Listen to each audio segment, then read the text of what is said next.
Hello, everybody, and welcome to the first episode of Katie and Dean's Sports World. My name is Dean Lafferty. I'm your host, and today, like a good 2010 Jason Derulo song, I am flying solo. And so, I just real quickly want to get started with the fight that occurred about a week or so ago between Ronaldo Lopez and Jorge Soler, where Jorge Soler was at bat against Ronaldo Lopez. Ronaldo Lopez threw a pitch that came high and inside on Jorge Soler while an Angels player was stealing second base. And so after the player stole second base, Soler started barking, yelling at Ronaldo Lopez until eventually Jorge Soler charged the mound at Ronaldo Lopez. And so when Jorge Soler charged at Ronaldo Lopez did something I don't know if I've ever seen before, and I frankly don't know if I'll ever see again. He started using the baseball as a weapon. He Myles Garrett-like swung the baseball in his hand at Jorge Soler's head. Now, granted, in baseball, I have seen a lot of stuff. I've been around the block for about over 22 years, and so I've seen a lot of stuff in my day. I don't know if I've ever seen a player swing a baseball at somebody's head. I've seen players throw their helmets. I've seen people beat people with their shoe. Like, you just genuinely see a lot of crazy stuff, and this is something I don't know if I've ever seen before in a baseball fight. And but realistically, let's keep this going. Like, we need a couple more fights this year. Who doesn't love a good baseball fight? You've got the pitchers in the bullpen taking 40 minutes to get out to the mound. You have just everybody in the dugouts just swarming the field. It's like a hive of hornets just coming onto the field. Baseball fights are the best, and that is my take of the year, is that we need to bring baseball fights back, and this is a good step in that direction. Hopefully it does lead to that. They both got suspended for 7 games, which for Ronaldo Lopez, that's one start. Ronaldo Lopez is going to miss one start while Jorge Soler misses 7 games. Now, granted, because he is a starter, starters, they play way more in one game. They throw 90 pitches. So they have 90 plays where they're making an impact on the game. That's way more than any other player in baseball. But, yeah, no, it's just, that was a crazy fight. And hopefully we see more like. The next topic I want to talk about is the scuffle that occurred between Willson Contreras and the Milwaukee Brewers. So Brandon Woodruff was on the mound for the Milwaukee Brewers, and Willson Contreras has been hit more by the Milwaukee Brewers than he's been hit by any other team in Major League Baseball. And he's been hit by Brandon Woodruff 6 times over the course of his career. He played in the NL Central for a long time. He played for the Cardinals. And so Brandon Woodruff throws a pitch high and inside. It grazes the hand guard of Willson Contreras. I was watching the game, and I was questioning, did that hit him? It might have. Did it? It grazed Willson Contreras' hand guard. And so Willson Contreras is barking at Brandon Woodruff. He's barking at the Brewers manager, Pat Murphy. Frankly, Willson Contreras is yelling at anybody who will listen to him. And Wilson's brother, William, is trying to calm him down because William Contreras is a catcher for the Milwaukee Brewers. And so Willson Contreras' brother, William, is just trying to calm him down and get him to stop yelling at literally everybody on his way to first base. Eventually, the Red Sox manager, Alex Cora, comes out to try to calm down Willson Contreras. And so the next play into second base, Willson Contreras goes into second base. David Hamilton comes over to cover because the second baseman was the guy who fielded it. David Hamilton is the Brewers' backup shortstop. And Willson Contreras' cleat comes in, and it gets David Hamilton on the calf. After the game, the Brewers won. They posted a victory graphic, and the picture in the graphic was simply just David Hamilton's pants being peeled from where Willson Contreras' cleat caught him on the calf. And so Willson Contreras, after the game, he's just he's still mad. He's just he's going to say whatever about the Milwaukee Brewers that anybody is going to actually listen to. And so Willson Contreras is just bothered by this whole thing. Like, he's yelling at the Milwaukee Brewers, like, after it. He's in the post game talking about it. The funny thing is that it might actually have worked because the Boston Red Sox won the next 2 games, and the Brewers, to this day, I'm recording this on Wednesday, the Brewers have still not won a baseball game after that. They've lost 6 in a row following that incident. And so it might have worked for Willson Contreras. I mean, he got what he wanted. The Red Sox are kind of, they're playing better, and the Brewers have just fallen off a cliff. The Red Sox won the last 2 against the Brewers. And so, I mean, it might have worked for Willson Contreras. The next thing I want to talk about is that me and a friend of mine, who we both cheer for Charlotte FC, we were talking about how funny commercialization in sports has gotten because MLS's Saturday Night Showdown, which is their primetime game, is sponsored by Walmart. And so we were kind of laughing that, hey, the same company that their stores sell toothpaste and guns at the same time are like sponsoring soccer games. It's funny. And, commercialization in sports has always existed. It always will exist. I mean, just go look at NASCAR. Like, the entire history of NASCAR has literally just been cars that have sponsors all over them and then a number. And so there's always been commercialization in sports. There always will be. But I just love now that every single game has got to have a sponsor beside it. Like today on the Thursday Showdown, sponsored by Sonic, come now to happy hour to get your half-price milkshake or whatever. It's like, it's just funny to me that there is commercialization in sports. And I did not plan this when I put out the itinerary for this morning's podcast.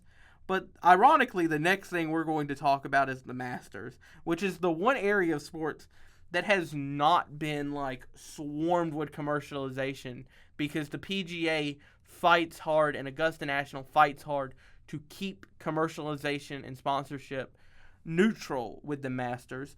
And so I just want to talk about like the festivities, the prestige of the Masters.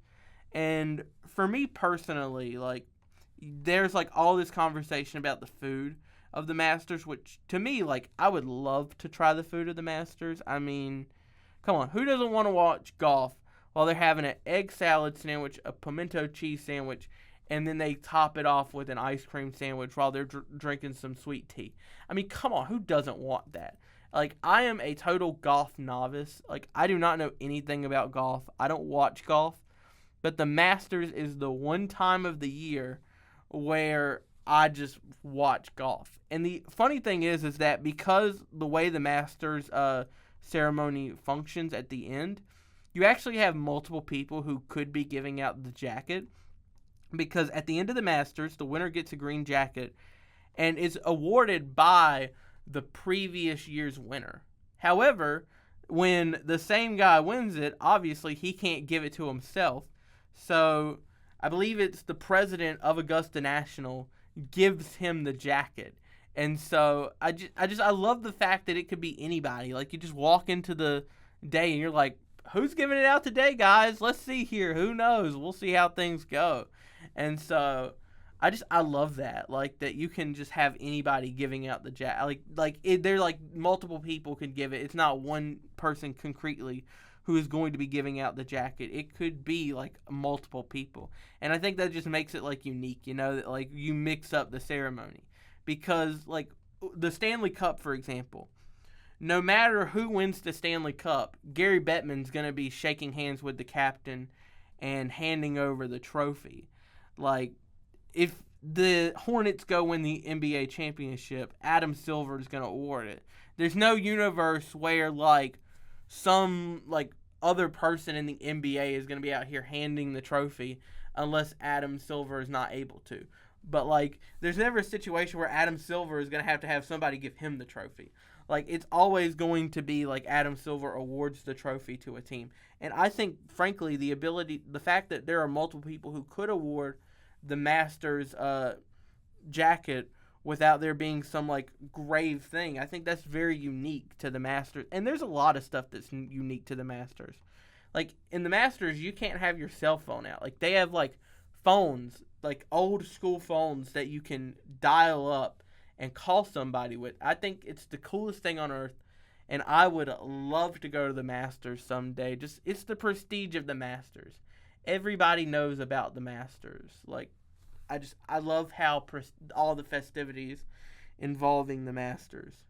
The next thing I wanted to talk about, because this is something funny, the Carolina Hurricanes, they've won the Pacific Division about a week or so ago. The Metropolitan Division. I said the Pacific. They won the Metropolitan Division about a week ago, and so they've been resting players. And when the team posts who's not playing, they say undisclosed. Undisclosed is code for they're getting the night off because this game does not matter to us. We have already gotten our Division 1, so who cares? Who cares where we end up? We've won the Metro. That's what matters to us in the regular season. And so there's this guy who has been on Twitter under every post, and he has listed out funny reasons why the players weren't playing it. Like, one of them was one of the players just wasn't feeling it that night. And another was like the player was cuckoo for Cocoa Puffs. One player was underwhelmed. One was more machine than man at that point. And one was like, they got stuck in the middle with you. And so it's just all these reasons. Like, one last night was that one of the dudes slept funny, apparently. And so it's just all these fun reasons why a guy may or may not be playing, maybe out of the lineup. And so I've just found that incredibly funny, like that he's just out here giving all these reasons why the players aren't playing. He just goes under the Canes PR post whenever it says this person, that person, that person aren't displaying for undisclosed reasons, and he's just been giving up like reasons for it. I think it's so funny. The last topic I want to touch on here while I have you guys is I would like to talk about the Charlotte Hornets G League affiliate, the Greensboro Swarm, winning the G League. When you watch the games, they were making a big deal out of the fact that the Swarm have never won a playoff game before. About every 20 seconds, a graphic would pop up on your screen saying, Greensboro Swarm, 0 playoff victories before this year, and it would have the counter of however many playoff victories they'd won that in the run. They ended up winning 5 to win the G League championship. But just, it would keep saying, like, Greensboro Swarm hadn't won before this year, but now they've won these games, they've won this game, and now they won the G League championship. And this is actually building off of something that happened in the summer where the Hornets won the Summer League. And so they've won the Summer League, they won the G League championship, and so it shows the positive growth for the Charlotte Hornets franchise. And, you know, last night, they won their play-in game against the Miami Heat. They'll play the loser of 76ers and Magic on Friday, but it's just positive growth for the Charlotte Hornets, which is really good to see because if you've been following the Charlotte Hornets ever since they came back as the Charlotte Bobcats with Michael Jordan as the owner, the franchise has been a joke. They've not been any good. And so I'm really glad to see the Hornets do well. I'm a Hornets fan. And the best thing about this is now you get to know who's a Hornets fan because the Hornets before this have just not given anybody anything to talk about. Like before, you would have to search high and low to find Hornets fans. There's an old sports joke that you leave 2 tickets on the table and you come back and there's 4 of them. That was pretty much the Charlotte Hornets. I mean, you couldn't give out Hornets. It's like the Hurricanes, like before Rod Brindamore and Tom Dundon. You couldn't give out Hurricanes tickets, and it was hard to give out Hornets tickets. It's hard to find people who's like, oh, yeah, I'm a Charlotte Hornets fan, and find stuff to talk about when you've got Nick Batum in the starting lineup playing with the skeleton of Tony Parker. And so now, and this is just how far the Brewers have gone. I'm not Brewers. The Hornets have come. Sorry. Earlier topic in the show. It's how far the Hornets have come, and it's just incredible. Like, I don't know if you told me 3 years ago, hey, the Hornets would be a 45-win team and would be 1 win away from the playoffs. I'd be like, the Hornets are what now? Like, what are the Hornets? And then you tell them, oh, yeah, they got this kid from Duke, and he's like setting like the 3-point rookie record and might be like the next Steph Curry because he made 273s as a rookie, which is insane. Won the 3-point title as a rookie, by the way. And so for me, it's just the Charlotte Hornets franchise. Like, it's a bright future for the Hornets. You know, in the future to be the Hornets' future, it's so bright, you just gotta wear shades. Well, that concludes our time this week. I hope everyone has a great rest of their week, and I will talk to you at the next episode.